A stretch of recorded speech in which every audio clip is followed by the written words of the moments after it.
My dear students, I am Professor C.P. Singh. I shall discuss in this lecture implied authority of a partner. What are the meaning of implied authority? What are the conditions required for implied authority?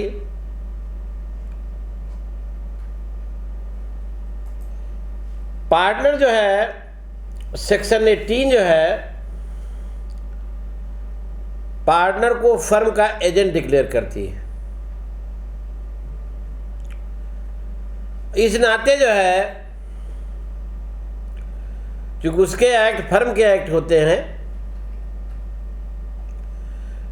इस नाते उसे implied authority partner को दी गई है कि वो अपने कार्यों से फर्म को बाउंड करा सके, है ना। फर्म जो है कि अपने कार्यों से फर्म को बाउंड करा सके, फर्म उसके कार्यों से बाध्य होगी, यानी उसका एक्ट फर्म का एक्ट माना जाएगा। Section 19 para first and second जो है उसके अनुसार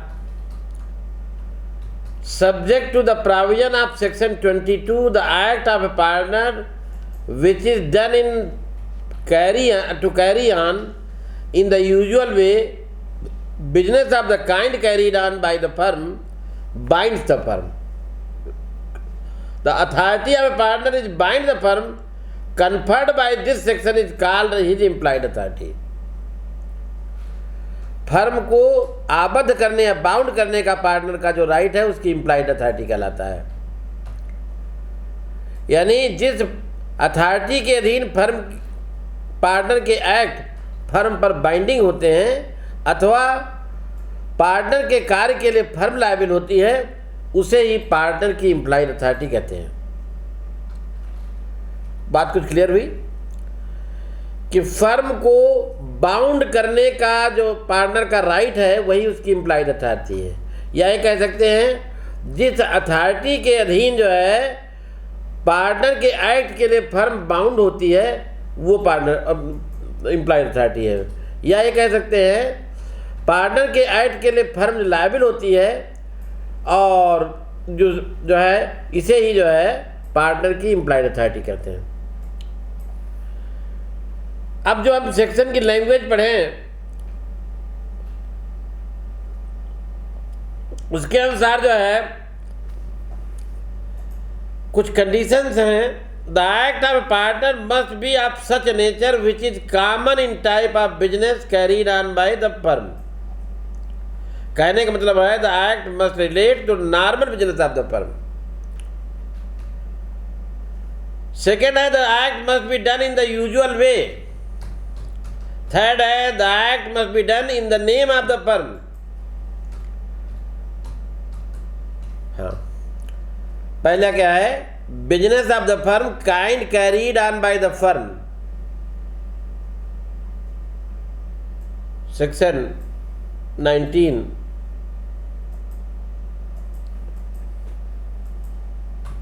क्लास 1 या सब सेक्शन 1 कह सकते हैं।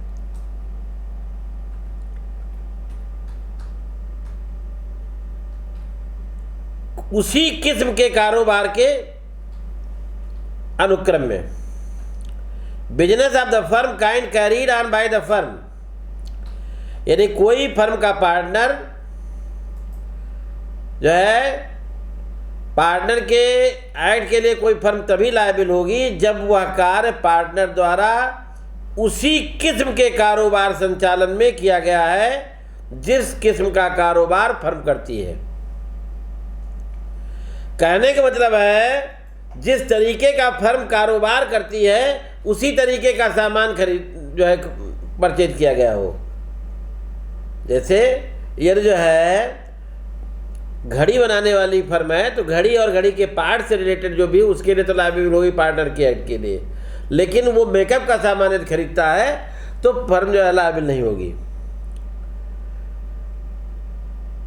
उदाहरणार्थ जो है दवा का व्यापार करने वाली फर्म का कोई पार्टनर यदि दवा उधार खरीदता है तो फर्म लायबिल होगी उसका पेमेंट करने के लिए। यदि दवा न खरीद करके वो साड़ियाँ उधार खरीद ले, सूट खरीद ले, तो फर्म लायबिल नहीं होगा।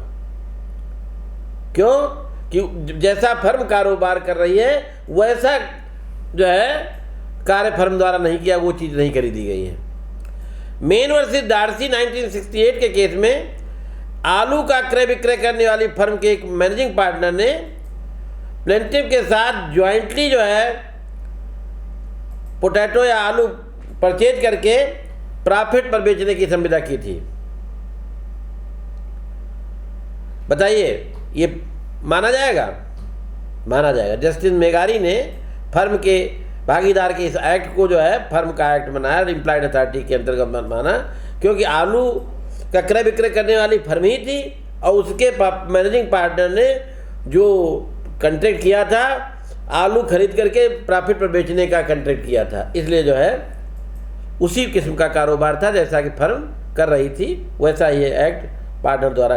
दूसरा है इन यूजुअल वे, प्रायिक रीति में, है ना, the act must be done in the usual way, part 19 की सबसेक्शन 1 में ही है कि पार्टनर का कोई एक्ट जो है फर्म तभी पर बाइंडिंग होगा जब पार्टनर ने वो कार्य कारोबार की यूजुअल वे में किया हो। कोई एक्ट यूजुअल वे में किया गया है अथवा नहीं, इसका डिसीजन कारोबार की नेचर, कारोबार के नेसेसिटीज, कारोबार के रीति रिवाज के आधार पर किया जाता है।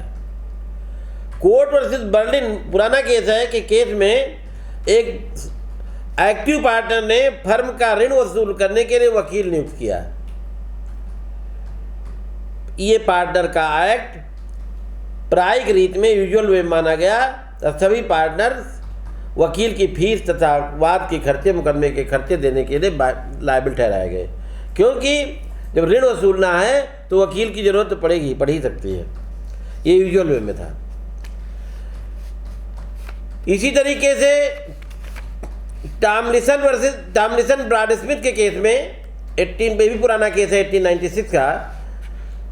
इस मामले में भी मैनेजिंग पार्टनर द्वारा खरीदे गए उधार माल का भुगतान जब नहीं हुआ तो सप्लायर ने फर्म पर मुकदमा किया। अब जब मैनेजिंग पार्टनर ने खरीदा क्या था, पार्टनर ने जो है डिफेंस में जो है एक वकील रखा, हालांकि दूसरे पार्टनर को इसकी जानकारी डिक्री होने के बाद हुई, परंतु दूसरे पार्टनर को यानी पूरी फर्म के पार्टनर को लायबिल ठहराया गया, क्योंकि भागीदार द्वारा डिफेंस के लिए वकील रखना बिजनेस की यूजुअल वे में माना गया। यहां पर ट्रेडिंग और नॉन ट्रेडिंग फर्म की नेसेसिटी अलग अलग होती हैं। ट्रेडिंग फर्म के लिए जो है पार्टनर द्वारा लोन लेना, प्रॉमिसरी नोट लिखना, ये सब जो है कारोबार की यूजुअल में माना गया है, परंतु नॉन ट्रेडिंग फर्म के लिए ये जरूरी नहीं है। तीसरा जो है नेसेसिटीज है, तीसरी कंडीशन है, पहली कंडीशन ने बताया कि जो है अब उसी किस्म का कारोबार कर रही हो फर्म जिस किस्म का जैसा कि पार्टनर ने एक्ट किया है। दूसरा है यूजुअल वे में। तीसरा mode of doing act, firm की ओर से किया गया हो और मोड भी ऐसा हो कि फर्म की ओर से किया गया होना चाहिए। सेक्शन 22 में है भागीदार के कार्य के लिए फर्म तभी लायबिल होगी जब पार्टनर द्वारा किया गया कार्य या किसी डॉक्यूमेंट का एग्जीक्यूशन फर्म के नाम से किया गया हो या हुआ हो और किसी ऐसे अन्य प्रकार से किया गया हो जिससे पार्टनर का इंटेंशन फर्म को आबद्ध करने का लगता हो, प्रतीत होता हो। थर्ड, पार्टनर का ऐसा आशय एक्सप्रेस या इम्प्लाइड कैसा भी हो सकता है, जरूरी नहीं एक्सप्रेस हो, इम्प्लाइड भी हो सकता है। तो कहने का मतलब पार्टनर का कार्य करने का मोड ऐसा होना चाहिए जिससे आउटसाइडर को ये लगे कि पार्टनर जो है फर्म की ओर से एक्ट कर रहा है, फर्म की ओर से कार्य कर रहा है और फर्म जो है पार्टनर के कार्य से बाउंड है। फॉर एग्जाम्पल, एक ट्रेडिंग फर्म में ए, बी एंड फर्म के भागीदार थे। ट्रेडिंग फर्म थी ए, बी एंड कंपनी। उसके एक पार्टनर जो है ए थे, फर्म की ओर से लिए गए ऋण जो प्रॉमिसरी नोट लिखा था उस पर इस प्रकार सिग्नेचर किया था, लिखा था और सिग्नेचर किया था, A comma A and B firm के वास्ते और उसी के लिए, ए कामा ए एंड बी फर्म के वास्ते और उसी के लिए, या जो है दूसरा था वास्ते A B and firm A partner, firm liable होगी क्योंकि ए द्वारा किए गए हस्ताक्षर से यह दिखता है, प्रतीत होता है कि एक आशय फर्म को बाउंड कराने का था। परंतु फर्म पार्टनर के उस एक्ट के लिए लायबिल नहीं होगी जो यदि पार्टनर ने अपने नाम से किया है अथवा प्रॉमिसरी नोट या विनिमय पत्र जो है अपने नाम से लिखा है। सीताराम से चिवनदास 1928 के केस में फर्म के एक पार्टनर ने बिल ऑफ एक्सचेंज पर साइन करने का ढंग इस तरीके से था, G V A comma managing proprietor comma G and B A friends Sanders road Bombay. तो ये जो है दूसरा Punjab united bank limited Mohammad Hussain AIR 1934 Lahore के केस में फर्म के पार्टनर ने जो है प्रॉमिसरी नोट पर इस प्रकार साइन किया था, A comma proprietor Punjab alliance auction room Lahore. इन दोनों ही केसेस में पार्टनर के इस हस्ताक्षर करने के ढंग से ये नहीं लगता था, प्रतीत होता था कि पार्टनर का इंटेंशन फर्म को बाउंड कराने का था, क्योंकि सिग्नेचर के बाद जो वर्ड हस्ताक्षर करने वाले व्यक्ति को तो बताते थे परंतु पार्टनर द्वारा फर्म को बाउंड करने का इंटेंशन प्रकट नहीं करते थे।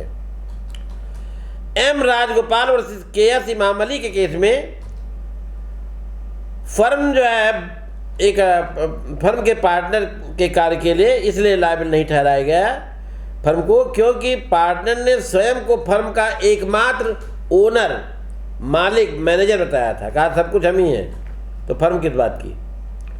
जी दास वर्सेस रघुवीर दास जी AIR 1934 के केस में वहाँ जो है फर्म पार्टनर द्वारा अपने अथॉरिटी क्षेत्र से बाहर किए गए लिए लोन के लायबिल नहीं ठहराया गया, क्योंकि फर्म ने उस धन का उपयोग फर्म के कार्यों में जो है किया था।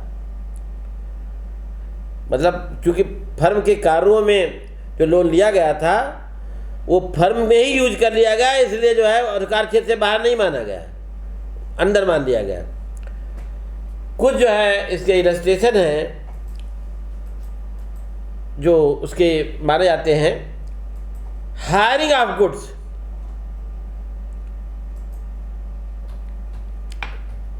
सामान किराए पर लेना, चाहे फर्म ट्रेडिंग हो नॉन ट्रेडिंग हो, दोनों प्रकार की फर्मों के पार्टनर्स को हायरिंग ऑफ गुड्स, सामान किराए पर लेने का इम्प्लाइड अथॉरिटी होती है। मथुरा नाथ एस बागेश्वरी 1927 के केस में जंगली हाथियों को पकड़ने वाली फर्म के एक पार्टनर के हाथी ने हाथी पकड़ने के लिए एक हाथी किराए पर लिया था। फर्म थी हाथियों को पकड़ने वाली, एक पार्टनर ने हाथी पकड़ने के लिए जो है एक किराए पर हाथी लिया था और हाथियों को जब पकड़ रहा था तो मर गया हाथी। बताइए पूरी फर्म लायबिल होगी कि केवल जो है लेने वाला पार्टनर लायबिल होगा? पूरी फर्म लायबिल हो गई, क्योंकि पार्टनर का ये एक्ट उसकी इम्प्लाइड अथॉरिटी के अंतर्गत माना जाएगा। दूसरा है to buy goods on account of partnership या ऑन क्रेडिट, उधार सामान खरीदना। उधार सामान खरीदने का कार्य जो है ट्रेडिंग नॉन ट्रेडिंग दोनों ही प्रकार की फर्मों को प्राप्त है पार्टनर को। बॉन्ड वर्सेस गिब्सन के केस में 1808 का केस है।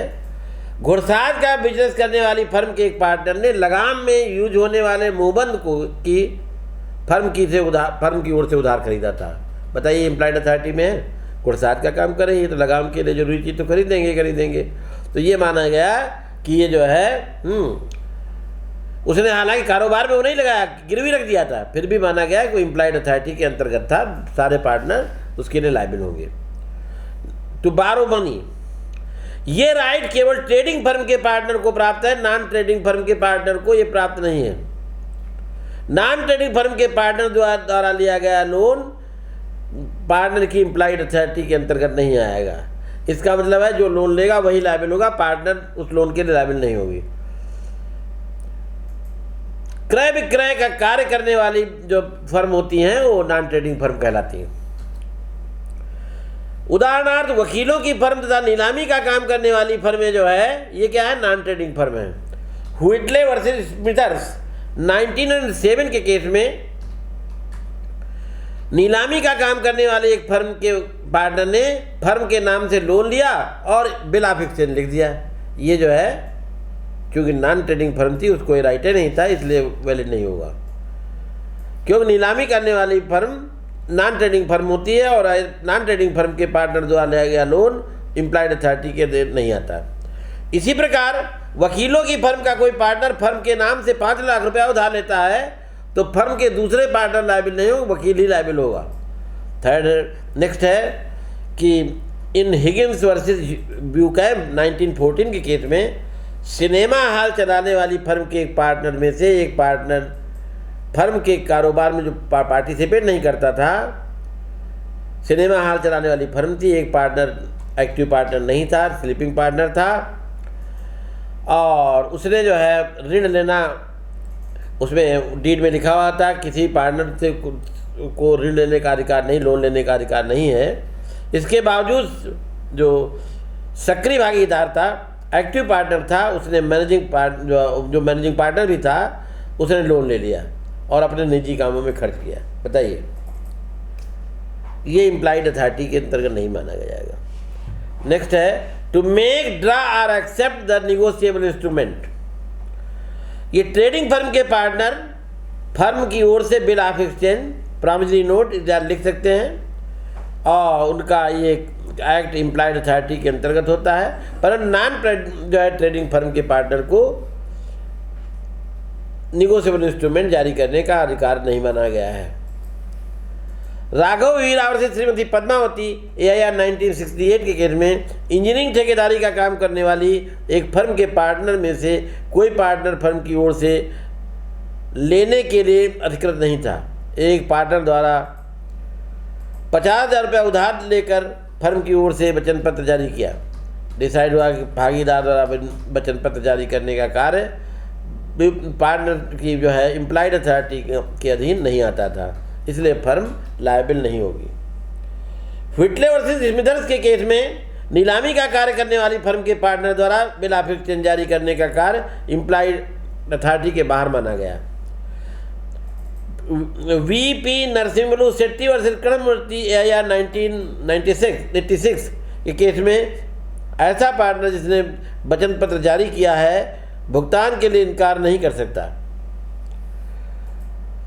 SN Soni versus T Farooqui के केस में एक फर्म के भागी पार्टनर ने फर्म के वचन पत्र के निर्धारित मूल्य से कम मूल्य लेकर वचन पत्र दे दिया, विनिमय पत्र दे दिया, बिल ऑफ एक्सचेंज दे दिया, प्रॉमिसरी नोट दिया। यह अब निर्धारित हुआ कि पार्टनर का यह एक्ट इम्प्लाइड अथॉरिटी के बाहर था। Firm to recovery of firm's डेब्ट, फर्म के ऋणों को वसूल करना, ये भी जो है पार्टनर की इम्प्लाइड अथॉरिटी के अंतर्गत माना गया है। फर्म को ऋण टू पे फर्म्स डेब्ट, फर्म के जो है फर्म को ऋण भुगतान करना, ये पार्टनर के जो है धन के से फर्म के ऋण का भुगतान करता है या निजी धन से फर्म के लिए ऋण को अदा करता है तो फर्म लायबिल होगी। कहने का मतलब है कोई पार्टनर चाहे फर्म के धन से पेमेंट किया हो चाहे अपने निजी पैसे फर्म का लोन दिया हो, फर्म लायबिल होगी। परंतु यदि कोई पार्टनर फर्म के धन से निजी ऋण का भुगतान कर देता है तो फर्म लायबिल नहीं होगी। अपना निजी उसमें करेगा तो फिर लायबिल नहीं होगी फर्म। केंडल वर्सेस वुड के केस में एक पार्टनर ने फर्म के पैसे से अपने निजी ऋण का भुगतान कर दिया था। पैसा फर्म का था, लोन वाले आएंगे, लोन वालों को पे कर दिया। ये डिसाइड हुआ कि पार्टनर का ये कार्य क्षेत्र के बाहर था, फर्म अपना पैसा वापस ले सकती थी। नेक्स्ट है सामान बेचना व गिरवी रखना। To sell or place the goods. Partner द्वारा फर्म के जो सामान को बेचना है उसे प्लेज रखना पार्टनर के इम्प्लाइड अथॉरिटी के अंतर्गत माना जाता है। Filing of suit. Her partner को फर्म की ओर से सूट फाइल करने का राइट होता है। फर्म पर यदि सूट फाइल किया गया है तो उसका वो डिफेंस कर सकता है, वकील रख सकता है और फर्म का ये न्यायालय में प्रेजेंट हो सकता है। उसकी उपस्थित फर्म की उपस्थिति मानी जाएगी। यदि फर्म में प्रेजेंट हुआ है तो माना जाएगा कि फर्म प्रेजेंट है। कोर्ट वर्सेस बर्लिन के केस और टॉमिल्सन वर्सेस ब्राडस्मिथ के केस में ये डिसाइड हुआ था कि पार्टनर को फर्म पर दायर किए गए वाद में बचाव का अधिकार होता है। इसके लिए वो एडवोकेट हायर कर सकता है। फर्म के सभी पार्टनर्स इसके लिए लायबल होंगे। हाँ।